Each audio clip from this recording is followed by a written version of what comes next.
الحمدللہ رب العالمین والصلاة والسلام علی رسول الکریم قل ان صلاتي ونسکی ومحیای ومماتی للہ رب العالمین صدق اللہ العظیم۔ محترم بزرگوں، عزیز نوجوان ساتھیوں، السلام علیکم ورحمۃ اللہ وبرکاتہ۔ ماہ ربیع الثانی کا تیسرا جمعہ ہے۔ اللہ تعالیٰ قرآن مجید کی ایک آیت میں فرماتا ہے، کہو میری نماز، میری قربانی، میری زندگی اور میری موت سب کچھ اللہ رب العالمین کی ہے۔ للہ رب العالمین، تمام کی تمام چیزیں اللہ رب العالمین کے لیے ہیں۔ عزیز سامعین، مومن کا جو کچھ ہے وہ سب کچھ اللہ کا ہے، اور جو مومن کرتا ہے وہ سب کچھ اللہ کے لیے کرتا ہے۔ یہ ایمان والوں کے سامنے یہ کانسیپٹ، یہ خیال پختگی کے ساتھ جم جانا چاہیے کہ یہ معلوم ہونا چاہیے کہ اس کے پاس جو کچھ ہے وہ اللہ کا دیا ہوا ہے، اور وہ جو کچھ بھی کرتا ہے وہ اللہ کے لیے کرتا ہے، اور اسی میں اس کی کامیابی ہے۔ اور یہی خیال اور یہی چیز آدمی کو آخرت کے لیے تیار کرتی ہے۔ بڑے سے بڑا کام کرنے کے باوجود بھی انسان اپنے کمال پر اتراتا نہیں، تکبر نہیں کرتا۔ بڑے سے بڑا کام کرنے کی بڑی سی بڑی صلاحیت استعمال ہونے کے باوجود بھی وہ اپنے آپ پر گھمنڈ نہیں کرتا۔ بڑے سے بڑا مالدار ہونے کے باوجود بھی، بہت زیادہ مال کمانے کے باوجود بھی وہ اپنے مال پر تکبر نہیں کرتا۔ علم کے اونچے درجات پر پہنچنے کے باوجود بھی وہ اپنے علم پر کبھی فخر نہیں کرتا۔ اقتدار، کرسی کا مالک ہونے کے باوجود بھی وہ کبھی اس پر اپنی نہیں چلاتا۔ یہ خیال اور یہ چیز جب انسان کے ذہن میں پیدا ہو جاتی ہے کہ میرے پاس جو کچھ بھی ہے وہ اللہ کا ہے، اور میں جو کچھ کروں گا وہ اللہ کے لیے کروں گا، یہ چیز آدمی کو سنوارتی ہے، یہ چیز آدمی کو دنیا اور آخرت میں ترقی دلاتی ہے۔ یہ نظریہ، یہ قرآن مجید کی تعلیمات، یہ بہت اہم ہے جو ہمارے سامنے رکھنا ہے۔ اگر ان کو ہم سامنے نہیں رکھیں گے تو ہوگا کیا؟ ہوگا یہ کہ انسان کے پاس جو کچھ ہے انسان سمجھے گا کہ وہ اس کا اپنا کمال ہے۔ انسان کے پاس جو کچھ علم ہے، دولت ہے، اقتدار ہے، کرسی ہے، جو کچھ بھی ہے وہ سمجھے گا کہ میرا اپنا کمایا ہوا ہے، میرا اپنا کمال ہے۔ جب میرا اپنا کمال ہے اور میری اپنی سوچ کی وجہ سے، میری اپنی محنت کی وجہ سے، میری اپنی تگودوں کی وجہ سے یہ تمام چیزیں ملے ہیں، جب اسے یہ خیال آتا ہے تو اس کے اندر تکبر بھی پیدا ہوتا ہے۔ وہ اپنے آپ کو بڑا سمجھتا ہے، اور جس کے پاس یہ چیز نہیں ہے ان کو وہ چھوٹا سمجھتا ہے۔ عزیز سامعین، اللہ جو کچھ بھی انسانوں کے پاس ہے وہ اللہ کا دیا ہوا ہے۔ ہاں، انسان کے اختیار میں اتنا ہی ہے جتنا کہ وہ کوشش کر سکتا ہے، لیکن عطا کرنا آدمی تھوڑی کوشش کرتا ہے، اللہ تعالیٰ بہت زیادہ اسے عطا کرتا ہے۔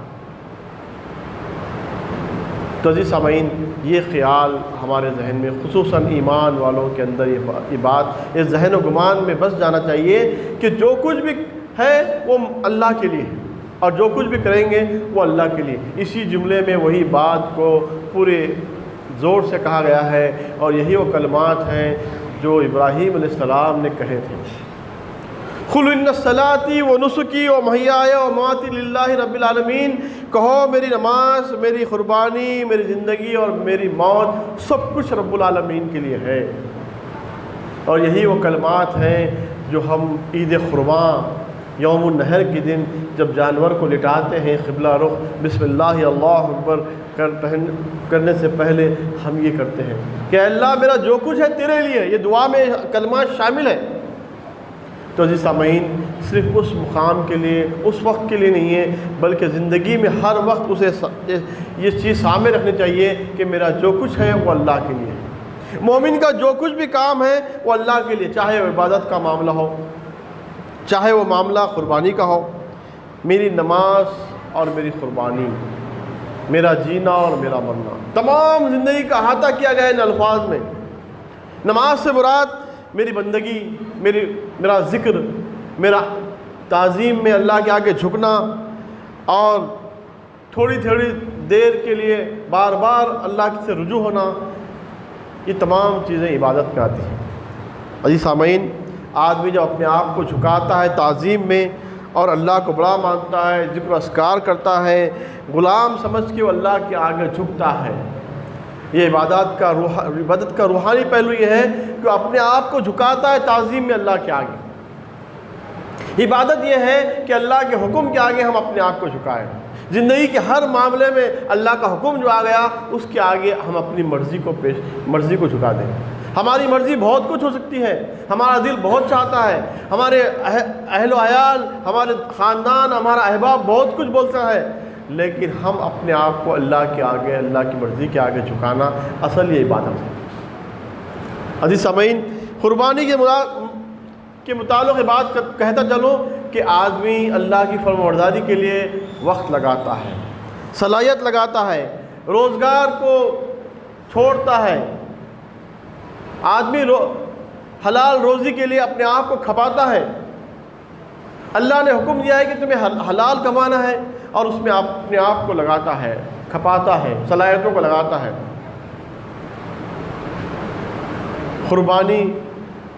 قربانی ایک ایسا لفظ ہے جو ہر کام کے لیے ضروری ہے، چاہے وہ کام دنیائی ہو، چاہے وہ آخرت کا کام۔ قربانی کے بغیر کوئی کام جو ہے نا اس کے احسن درجے تک نہیں پہنچ سکتا۔ کوئی کام میں اگر چاشنی پیدا کرنا ہے، کوئی کام میں اگر ترقی پیدا کرنا ہے، کوئی کام میں اونچے درجے تک پہنچنا ہے تو قربانی یقیناً ضروری ہے۔ چاہے وہ طالب علم کا معاملہ ہو، اسے اپنے امتحان میں کامیاب ہونے کا معاملہ ہو، چاہے تاجر کا معاملہ ہو، اسے اپنی تجارت میں کامیاب ہونے کا ہے، چاہے جو ہے نا عبادت کا معاملہ ہو، ہر معاملے میں انسان کو قربانی دینا پڑے گا۔ اور انسان اللہ کے لیے جو قربانی دیتا ہے، اللہ کے حکم بجا لانے کے لیے، بعض اوقات ایسے آتے ہیں نفس ایک چاہتا ہے، خاندان والے ایک چاہتے ہیں، دنیا ایک طرف کہتی ہے، لیکن اللہ کا حکم ایک ہوتا ہے۔ وہاں پہ اپنے نفس کی قربانی، اپنے اپنوں کی جو ہے نا خواہشات کی قربانی، تمام کو آپ کو قربان کرنا پڑے گا، اور جو ہے نا اللہ کے حکم کی تعمیل کرنا پڑے گا، وہی اصل قربانی ہے۔ عزیز سامعین، میری نماز، میری قربانی سے بات ہمیں معلوم ہونا چاہیے کہ اللہ کے نبی صلی اللہ علیہ وسلم نے کہا ہے کہ یہ وہ چیزیں ہیں جب اللہ تعالیٰ کے پاس اسے حاصل ہو جائیں گے، اور یہ وہ چیزیں ہیں جب آدمی تمام چیزیں کر کے جب اللہ کو ملنا پسند کرے گا۔ یہ تمام چیزیں آدمی اس وقت کرتا ہے جب اسے اس بات کا یقین ہو جائے کہ وہ اللہ کو اسے اللہ تعالیٰ کے سامنے جواب دہ ہونا ہے، اللہ سے ملنا ہے۔ اللہ کے نبی صلی اللہ علیہ وسلم فرماتے ہیں کہ جو کوئی اللہ سے ملنے کو پسند کرتا ہے تو اللہ بھی اس سے ملنے کو پسند کرتا ہے۔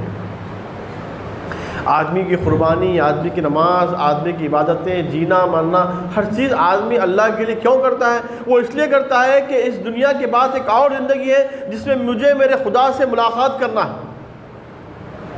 اللہ کے رسول صلی اللہ علیہ وسلم فرمایا کہ جو کوئی اللہ سے ملنے کو پسند کرتا ہے تو اللہ بھی اس سے ملنے کو پسند کرتا ہے، اور جو شخص اللہ کی ملاقات کو ناپسند کرتا ہے تو اللہ بھی اس سے ملاقات کو پسند نہیں کرتا۔ عزیز سامعین، یہ زندگی رب سے ملاقات، یہ زندگی ایک عارضی زندگی ہے۔ ہمارا اور آپ کا ایمان ہے کہ یہ زندگی بالکل عارضی ہے، عارضی ہے، چند روزہ ہے، لیکن حقیقی زندگی آخرت کی زندگی ہے، اور آخرت کی زندگی میں ہمیں اور آپ کو اپنے رب سے ملاقات، یہ ہماری مومن کی اصل خواہش ہوتی ہے کہ وہ اپنے رب سے ملاقات کریں۔ یہی وہ خواہش اور یہی وہ امید ہے جو مومن زندگی بھر دل میں اپنے لے کے رکھتا ہے۔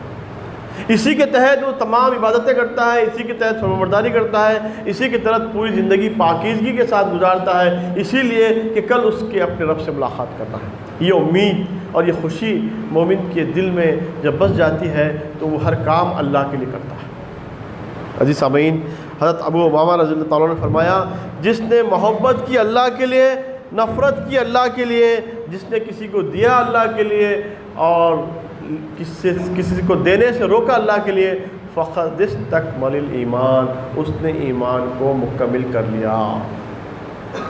تو اس سے بات معلوم ہوتی ہے کہ مومن کا ہر کام محبت، نفرت، دین لین، تمام چیزیں اللہ کو راضی کرنے کے لیے ہو۔